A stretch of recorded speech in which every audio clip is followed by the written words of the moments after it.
We say that God works in mysterious ways, and it never fails to amaze me how often the choir selections match what I've put together as far as some of the service is concerned.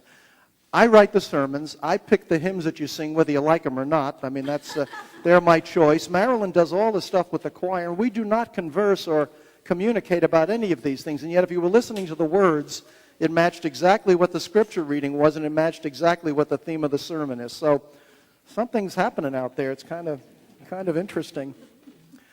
When our daughter Kirsten was approaching the end of her high school career and considering her future as a college student, we discussed at the dinner table one evening what she thought she might want to do professionally when she was finished with her formal education. She said she had been thinking of something in the computer field, like programming. Now, this kind of took us by surprise because the conditions and requirements of that kind of job did not seem to fit her personality. She was and is a people person, and we were pretty sure she would not be happy working all day in some kind of a cubicle. And while she was a good student overall, her major strengths were in the liberal arts, not the sciences. So we asked her if she was thinking along such lines because that was what she really wanted to do, or because she had been told that that was where the jobs were going to be. She indicated the latter. Well, our question and her thinking persuaded her that what she really wanted to be was a teacher, and that is what she became, a very good and very happy teacher. A column by Nicholas Kristof in the Tampa Bay Times of August 18 got me thinking along certain lines, which led to a recollection of that conversation that we had had with our daughter. His piece was titled, "Why the Humanities Still Matter Even in the Digital Age." And he began with, what use could the humanities be in a digital age? University students focusing on the humanities may end up, at least their parents' nightmares, as dog walkers for those majoring in computer science. But for me, the humanities are not only relevant, but also give us a toolbox to think seriously about ourselves and the world. I wouldn't want everybody to be an art or literature major, but the world would be poorer, figuratively anyway, if we were all coding software or running companies. We also want musicians to awaken our souls, writers to lead us into fictional lands, and philosophers to help us exercise our minds and engage the world. Kristof goes on to speak about three philosophers who he particularly admires because of what they have to say and suggest directly, and what they have to suggest because it directly impacts on our world and all that inhabit it. And I realized as I was reading his piece how much of what these philosophers have said correlated and connected with the teachings of our faith. Teachings which certainly, unfortunately, and often tragically, we too frequently choose to ignore or reject. Therefore, this morning I would like to piggyback on Kristof's observations, give them a religious twist or tweaking, and hopefully explore what I think Jesus might have said or actually did say on the same themes. Sir Isaiah Berlin was a 20th century Jewish social and political theorist, philosopher, and historian of ideas who was born in Latvia but spent most of his life in Britain and was thought by many to be the dominant scholar of his generation. Wikipedia says of him that he excelled as an essayist, conversationalist, and raconteur, and as a brilliant lecturer who improvised rapidly and spontaneously, richly elusive and coherently structured material. Berlin came up with what he called the pluralism of values. As part of this theory, he described the world as muddled and complex, with many competing values and yet no simple yardstick by which to determine which should trump the others. He suggested that we all yearn for one true answer, but it is our lot to struggle to reconcile inconsistent goals. However, in cautioning against the hand-wringing because of the world's complexity, that sometimes paralyzes us to the extent that we cannot act. Berlin argued for acknowledging the doubts and uncertainties that exist and then forging ahead. We've got to take chances, we've got to take risks, even if we sometimes then get it wrong.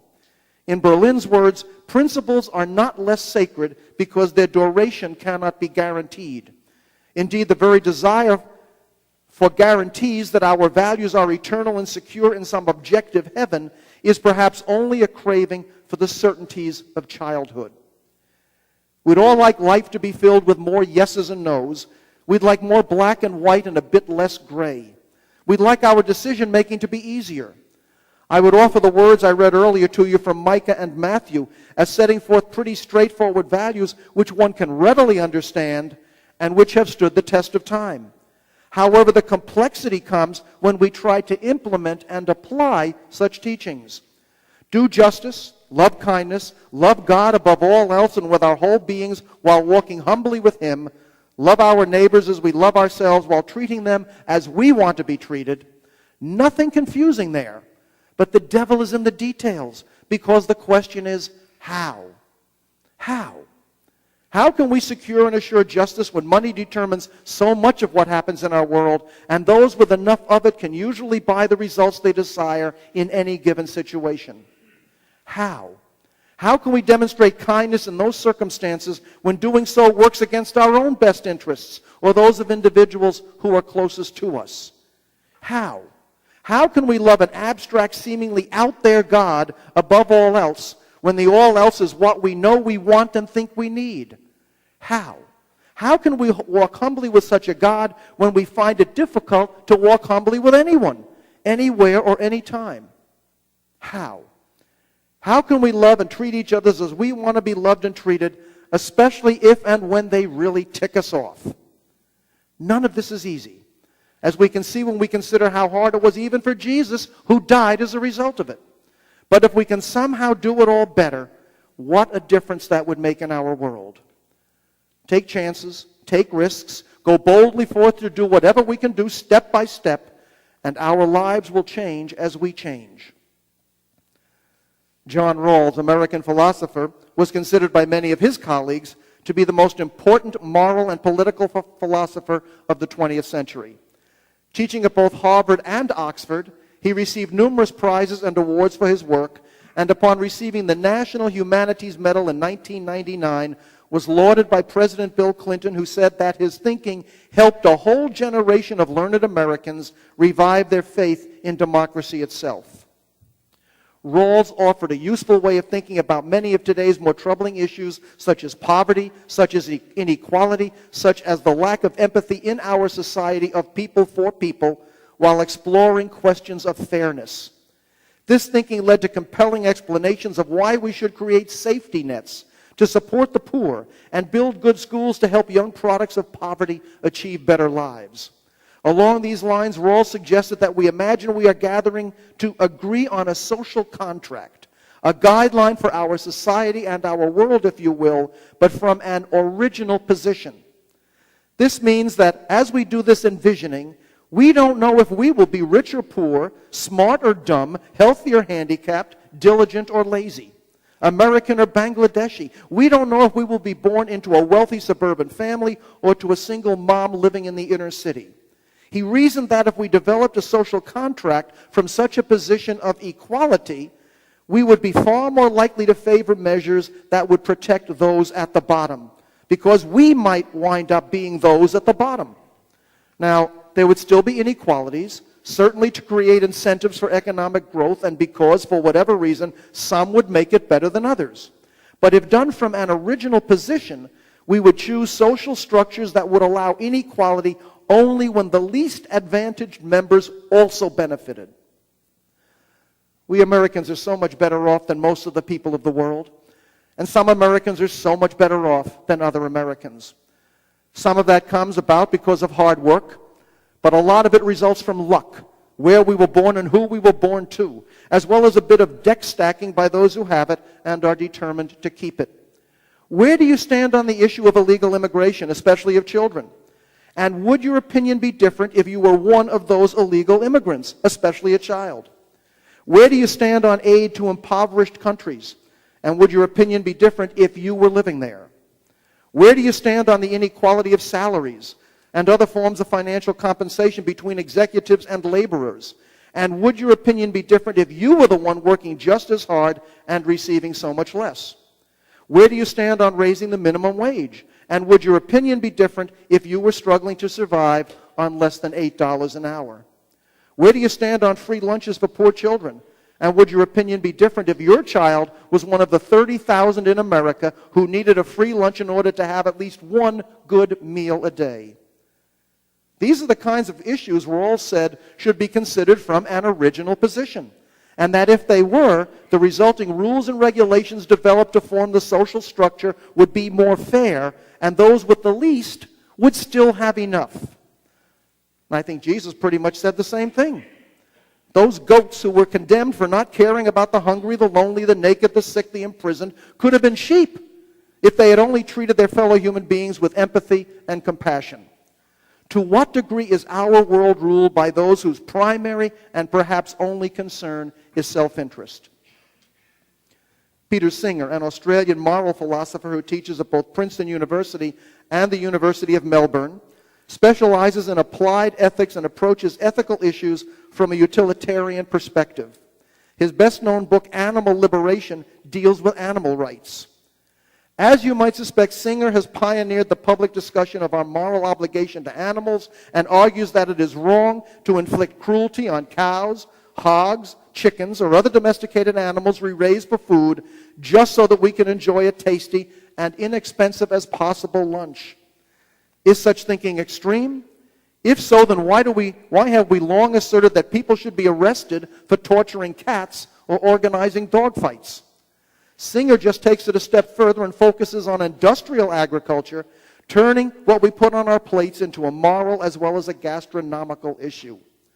Whether or not one is a vegetarian, Singer's arguments still apply. In this vein, Nicholas Kristof asks, do we skip regular eggs and pay more for cage-free? Should I eat goose liver pâté achieved by torturing geese?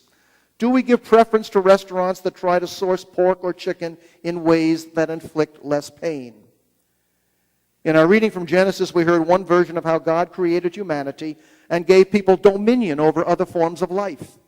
Now, recognize in the first place that it was people who wrote that people were in charge.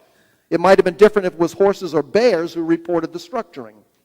But beyond that, let us not think that having dominion means that we thus possess a kind of divine carte blanche to do anything we want with those other life forms for whatever reason, especially our own convenience and comfort. Most scholars agree that in this instance, dominion means stewardship. That we humans are to take care of those living beings which populate this planet with us, but not to exploit them, and certainly not to show them cruelty and unconcern. Indeed, such an approach is in our own best interest because more and more we realize that all life is interconnected, and especially long-term, the hurting of one species hurts all. Now I'm kind of back where I started, plugging for an approach to life and work that goes well beyond quantity and calls for quality. If life is to be more than existence, the humanities are not obscure or arcane or irrelevant.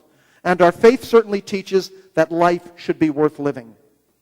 To adapt to a changing world, we definitely need new software for our cell phones, but we also need new ideas. The same goes for literature and architecture and languages and theology, where we also need openness and flexibility as well as new ideas and insights. Our world is enriched when coders and marketers dazzle us with smartphones and tablets, but by themselves they are just slabs. It is the music, the essays, the entertainment, the communication, the art which they access that animate them and animate us. Technology can take us just so far, and it is important. But alone it cannot produce fullness of life. To even begin to achieve that, we need the extras, which might prove to be the most important. Are you living a full life? And what are you doing to make life fuller for those around you, including the non-humans? We can be part of making this a better world for all its inhabitants.